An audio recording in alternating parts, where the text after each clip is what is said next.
Well, we've heard that, I mean, most players are better if they get a week to prepare knowing they're the starter versus coming in midweek. Yeah, I think it's always conducive to be able to know that ahead of time, and I think that Via's always been prepared. And V plays both sides, so, I mean, whether he's going to have to get reps on either side anyway, but I would say, I mean, you're not counting Lane out, are you? I mean, I think he's a tough guy. I think that that knowing Lane Johnson, anything he can do to be on that field, he'll be there. That's and I'm not a doctor or anything like that, but I know how he operates. Along those lines, do you consider, okay, is he going to be effective? Can he really do what he needs to do? Or you just figure he's Lane Johnson, we're better off with him out there than anybody else? Well, no, he went into the last game banged up. Mm-hmm. And I don't know if you watched the first 7 or 8 plays before he got injured, but he didn't look hurt to me. Okay. He was flying around. He was playing extremely well. Okay. So, I think it's this time of year right now. I mean, there's a lot of players that are banged up. He did a tremendous job last year on Lawrence. I assume that would be more than enough motivation for him to want to get back out there against him. I think Lane, he just likes to play he likes to play the game, number one, yeah. But he played against a lot of really good players last year and rose to the occasion each time. So we've seen Isaac play tackle now quite a bit, and he looks good out there. Would you ever consider putting him at tackle before you put V out there? No. Isaac is the starting left guard right now, and when we have to make a switch, I really don't like last year when we had the injury, when we had to decide if Lane should go to left tackle or stay at right tackle, and to me, I don't really like switching two players, but in this situation, really, Wiz going back to left guard. Isaac has played tackle a lot last year. Isaac I told you this the last time we spoke, he is extremely athletic. And I was amazed at the way he went in there at right tackle with basically no reps. But I'll tell you one thing about the players. They do an incredible job in the meeting room and in all the walkthroughs, just trying to maximize the time in case something like this happens. And we have these scenarios. It's not like we go through these scenarios before the game starts. I'm not just talking about that. A lot of times they don't happen. Like, hey, V, you're playing a tight end in this particular play. But guess what? Wiz, if something happens to V or something happens to one of the tackles, you're playing that position. So we go through it. By the end of the week, we have all the plays, the different protections, the run concepts, if they're at a tight end or they're at another position. And we make sure we cut it down, so we give them like a little block of these are the unusual type plays where you're playing out of position, and we go through them and make sure that they're all, up to snuff as to what we're doing. And I give a lot of credit to the players. Wiz has been outstanding in regards to, he's in that meeting room every day, just like he was before, when he was a starter. He's in there preparing just like he is a starter, and that's the expectation. That's what you should be doing. And so very, very pleased with the way he's conducted himself and the way he's prepared himself, and V's done the same thing.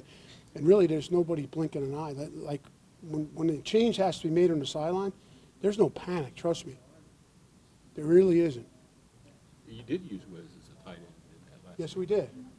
So that scenario did happen, but we've got many other concepts that we had where he was involved, or V was involved, and then that got shot because he was in there but for Isaac to go in and play, I think it was a quarter at right tackle, and played really well. Last we talked to you, it was after Isaac's first game. How has he done over the past several games? Has he improved over the course of time? Yes, every week he's getting better. He's got some new tools in his toolbox. You watch him in that game. He's done some. He was using some different set lines. He was doing some different things that really an advanced player, a veteran player would be doing. And he's that kind of guy. He's a smart player. Studies the heck out of film of the opponent. So I'm just very fortunate to coach those kind of players. Is that Could vindicating? he be a tackle eventually? Do you see that? What's that? a tackle? Is that, he's done it pretty well. He's not the body type, I guess, that you really look for in a tackle, but could that be his future position? I don't work in that world. I know he's a really good left guard. You're talking about Isaac, right? Yeah. Yeah. And I'm really happy with what he's doing, working with Jason Peters and the communication that's going on there right now. So I know when we need him to do it, he does a really good job.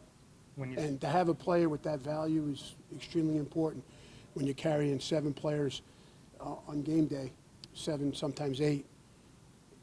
That's unbelievable to have that flexibility. When you see how well Isaac's played, is it a little vindicating for you that you made that decision and now it looks like it's paying off? Yeah, I just, like I said to you last time I spoke, I think it's my responsibility to make sure we got the best people on the field. And I just think he's a very athletic guy and he's able to recover from, I mean, let's face it, there's good players across the other side of the ball and they're trying to get to the quarterback. So if he gets beat on the edge, he's able to recover. I thought he's played well. Each week he's gotten better. Your thoughts on JP and everything he's planned through? Yeah, he's amazing. He's amazing, and I think that, and I'll tell you, you didn't ask me how he played, but I'm going to tell you how he played. He played his best game, I think, this year in that last game. And you watch the detail of the set lines, you watch how smooth he was. I see a player that is getting better, healthier. Now, he's banged up still, but he's getting more healthy than he was, and you could see that in his game. Is that the knee still? I mean, because he obviously had the quad and then the bicep, but are we still seeing that knee get healthy? I don't get into injuries. That's not my job, and I don't think that's my responsibility. I'm just telling you that this week was I really noticed the difference this week in how smooth he was, how his change of direction to me was better. What's the interior 3 with? We talked a lot about Isaac, but with Kelsey and Brandon Brooks, how good is that trio come together for you? I think very well. I think that all 3 of the players you mentioned, all of them are very intelligent, football smart. They can react on the run and make changes on the fly with movement, particular blitzes that happen. Maybe you didn't see them at the first glance, but all of a sudden you see it. Those 3 players have that innate ability to do that. They care about the guys they play with so much that they really, like Brooks and Lane, have really, like last year as the season went on, you could see that connection, and it's been that way. And that's why, you want to stay healthy as this thing goes on, because the continuity of the guys up front, and then you look around the league, and guys are getting banged up every week, and they're bringing new players in, and we've been through that here. That's not easy to do. So to keep the guys together, keep them healthy, get them to play at a high level, and then you just kind of, as the season goes on, you just kind of feel it gelling and getting stronger and better, and the confidence is growing, and then you just go off and run. You talk a lot about how smart Jason Kelsey is up front. What are some of the things he does behind the scenes? Honestly, one of the best qualities of Kelsey, and I have a tremendous amount of respect and care an awful lot about the guy as a person, but he, in the meeting room, like if you are teaching me something and maybe you see it, he'll say, hold on a minute, Stout, rewind that. Look what, then we'll start talking about it. So it's like an open forum. And by the end of the meeting, we've maybe come up with a better result. We maybe have come up with a better way of doing something. And I encourage that. I always say that in the meetings for the players. JP throws things out there from the back, I want that. It keeps guys engaged in the meeting. It keeps them thinking. It keeps their mind working. It keeps them analyzing the film. And believe me, it's a collective deal in the meeting room each week. And that's the fun part of putting a game plan together, to be honest with you.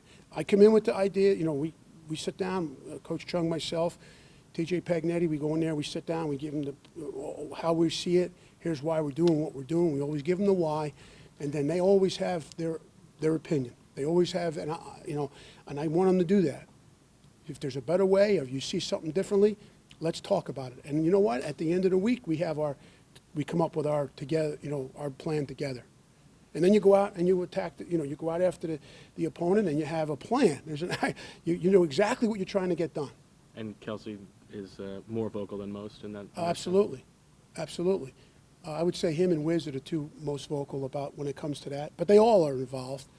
But then also, really, you're asking a question, and now as I'm sitting here thinking, his ability during the game, while the game is going on, in between series, if you ever looked over on the bench and you saw the O-line, we're sitting there, we're looking through the computer, we're going through each play, but then we're talking about, I write down in between each play what's going on with my eyes, because sometimes those pictures don't tell you the whole truth. So then we sit down and we start talking. He says, Coach, that's not working. This is what's going on. And then we come up and we'll make a switch in the game plan in between series. This happens every game. And I'm not just talking about one, maybe two, maybe three. But as the game progresses and as the game goes on, in a very, very important part of the game, that will come up again.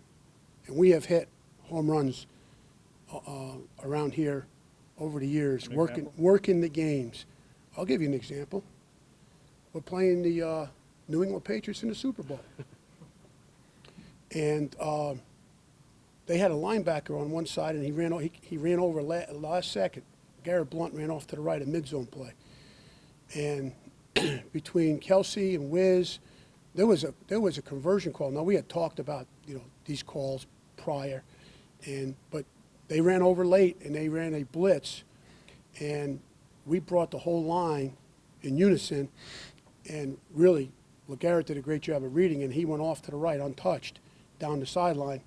It was a big play in the game, and that was absolutely a call. That was not something we had done during the preparation for that game. And so that's just one. There's protections. There's things that go on. So. I don't know if you had one more. We'll take it, then we're gonna wrap it up. Stout, that new spring league starts up next year. Is there any benefit? Do you see any benefit from your standpoint for any of your either practice squad guys or guys, young guys that haven't played to send them over there? Is it any better than being here with you, or would you prefer them here with you? I don't know. I mean, that's not my. I want to be able to teach players what we're doing, be able to have my hands on them. Mm-hmm. But I do also think that being able to, if I was a player and I wasn't on an active roster, absolutely jump in and play as much as you can play. The more, especially if you're a player that is changed from the defensive line to the offensive line, or you're playing another new position, you play tackle, now they want you to play center, something like that. The more reps you get, I call it bars of gold, and it really is. Mm-hmm. The more you play, the more acclimated you become. Just ask Jordan Mailata. That's what he's going through right now.